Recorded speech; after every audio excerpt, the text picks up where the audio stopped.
Hola amigos, comment ça va? J'espère que vous allez bien. C'est moi, Fernando. Et si votre chat est en laisse, restez ici. Vous allez voir, on va parler par rapport à la marche en laisse et pourquoi c'est un sujet super important dans l'éducation de votre chien. Mais avant de commencer, n'hésitez pas à me donner un petit j'aime, à partager la vidéo et à s'abonner bien sûr et à me laisser un petit commentaire en bas. Alors, donc la marche en laisse, ça c'est l'idéal pour tout le monde. Tout le monde souhaite avoir un chien qui marche en laisse cool afin de profiter de notre chien. Ça c'est vraiment l'idéal. Mais à savoir, la marche en laisse, c'est vraiment le résultat de toute l'éducation qu'on a fait avec notre chien. C'est-à-dire, si notre chien, ses besoins ne sont pas complets ni physiquement ni mentalement, on est bloqué. Si notre chien ne gère pas ses émotions, c'est mort. On ne pourra pas travailler par rapport à ça.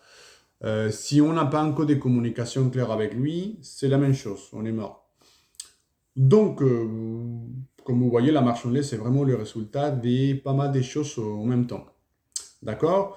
Bon, alors, il y a quelque chose que je vois à chaque fois avec mes clients.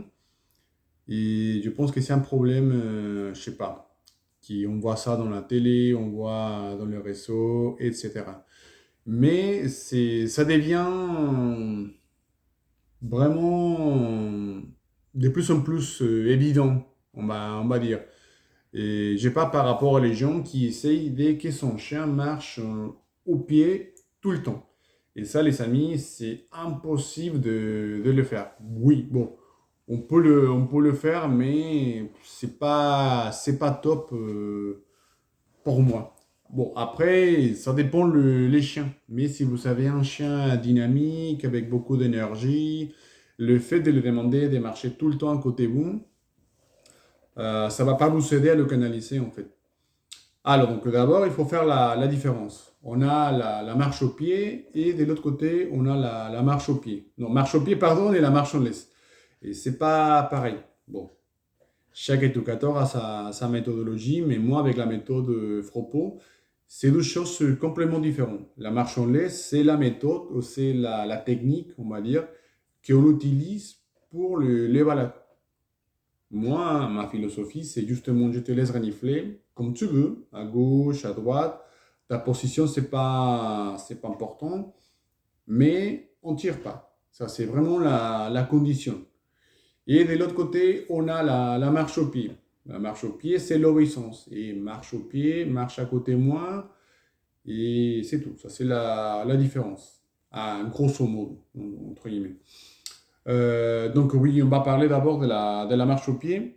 Alors pourquoi moi j'aime pas la marche au pied pendant les balades? Parce que la marche au pied, selon moi, c'est l'exercice ou l'activité qu'on doit utiliser pour travailler l'autocontrôle, la gestion d'émotions, code de communication, obéissance, etc. Mais tout ça, dans le jeu. Vous voyez, il faut jouer avec notre chien. C'est-à-dire, si vous voyez avec les vidéos que j'ai fait avec Uxi, tiens, j'ai la friandise, j'ai la récompense, j'ai la balle, bon, peu importe. Mets-toi au pied, avance en même temps que moi, regarde-moi, avec beaucoup de motivation, mais on est calme. Et après, je te paye la récompense. Et comme ça, on est en train de faire une activité et il va apprendre à gérer ses émotions, il va apprendre l'autocontrôle et en même temps, on va le fatiguer mentalement. On a parlé tout à l'heure de la fatigue mentale. Donc, l'obéissance, c'est une excellente manière de fatiguer mentalement un chien. Donc, une fois, ça dépend la méthode. Mais avec ma méthode, je demande l'obéissance pour jouer. À chaque fois, je paye l'obéissance et la marche en laisse, c'est une chose différente. Ensuite, je vois qu'il y a pas mal des gens qui forcent leur chien à marcher au pied en balade. Ça, les amis, c'est pas bien, à mon avis. Pourquoi? Parce que si on commence à obliger à marcher un chien à côté de nous tout le temps, il ne pourra pas se fatiguer au moins un petit peu. Vous voyez?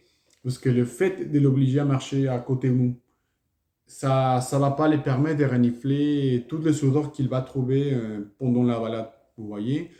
Donc ça, les amis, il va trouver la manière de se canaliser lui-même. Soit en agressivité avec un congénère, soit il va faire des trous à la maison, il va aboyer non-stop.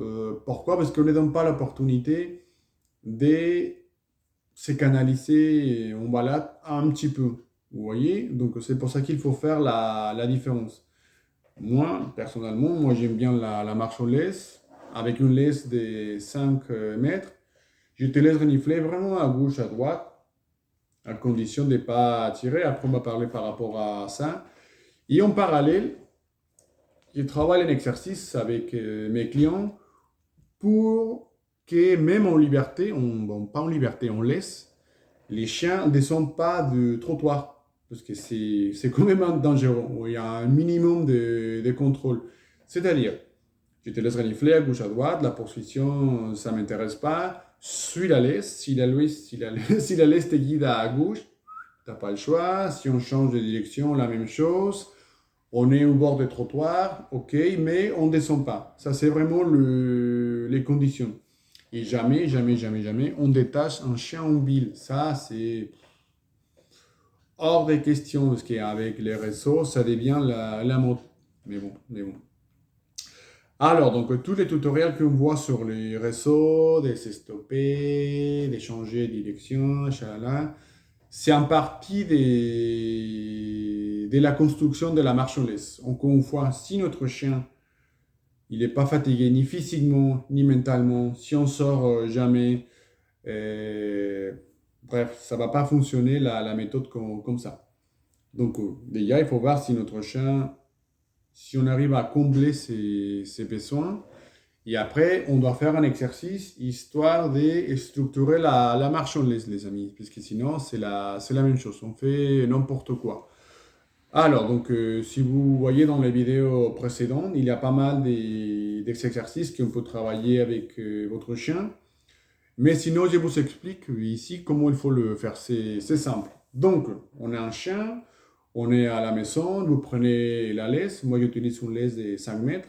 Pour l'exercice, c'est pas... on peut utiliser un petit laisse, c'est pas un problème.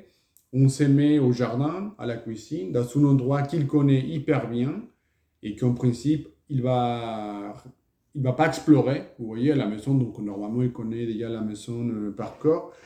Donc, on se met au jardin, au milieu, ou à la cuisine, à la salle à manger, comme vous voulez. Ensuite, dès qu'on voit qu'il est déjà calme, avec la laisse, on va changer de direction tout doucement. Il ne faut pas lui donner un coup de laisse. Non, ça, c'est pas l'exercice.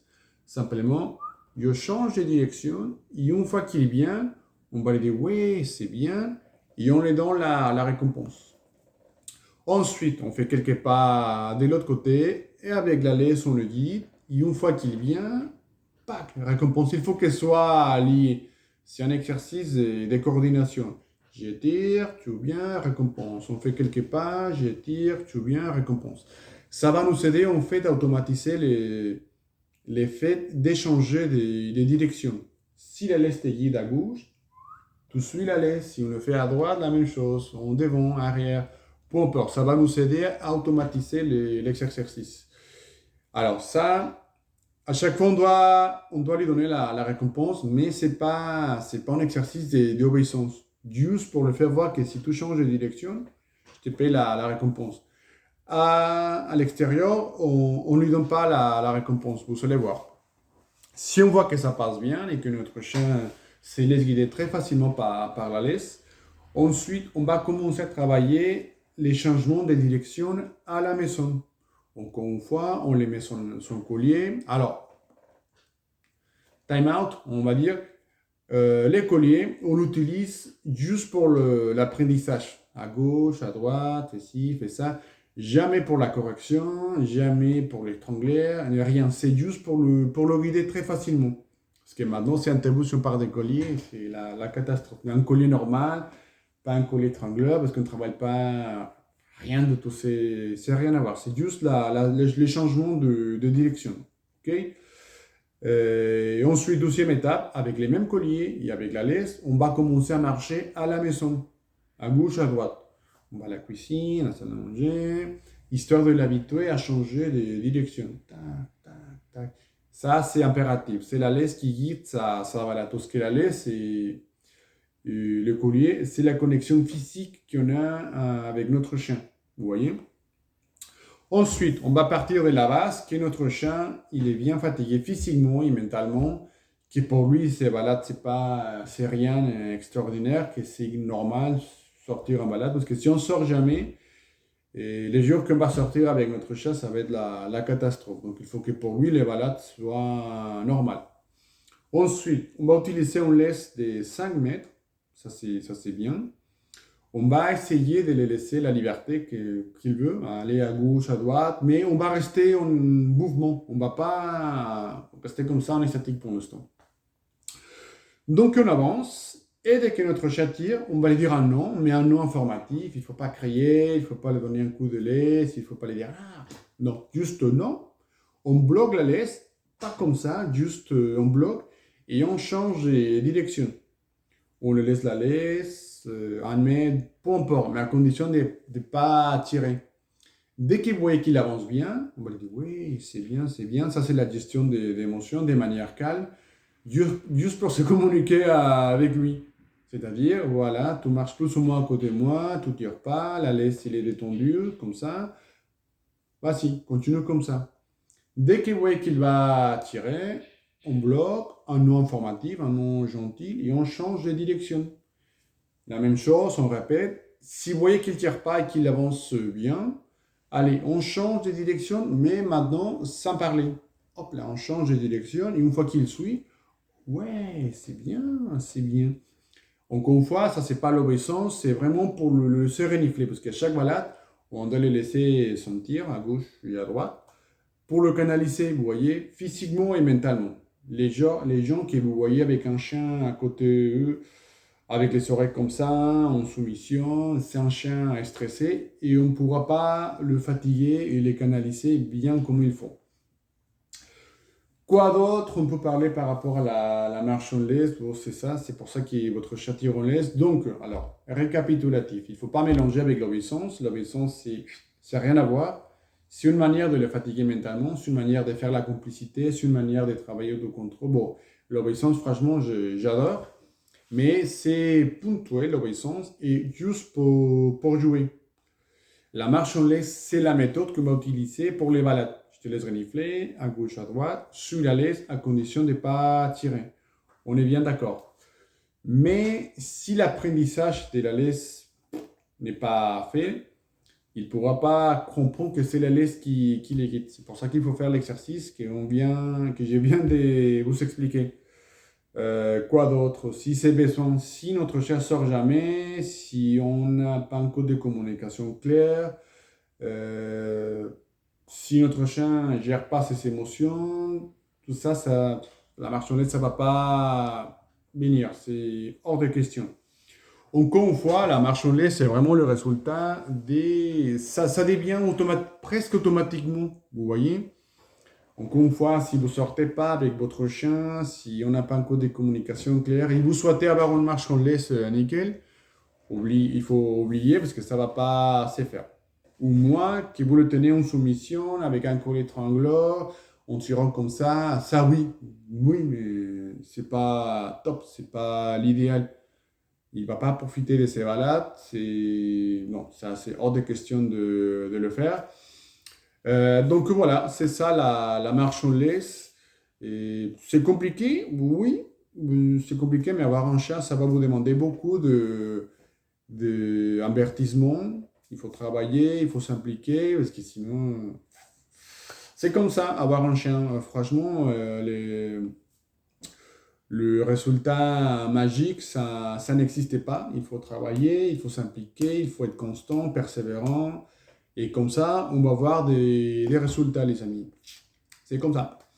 Bon, je vous laisse. Merci de voir la vidéo jusqu'à la fin. Si vous voulez un accompagnement personnalisé avec moi, n'hésitez pas à me demander. Vous allez voir mes coordonnées. On voit.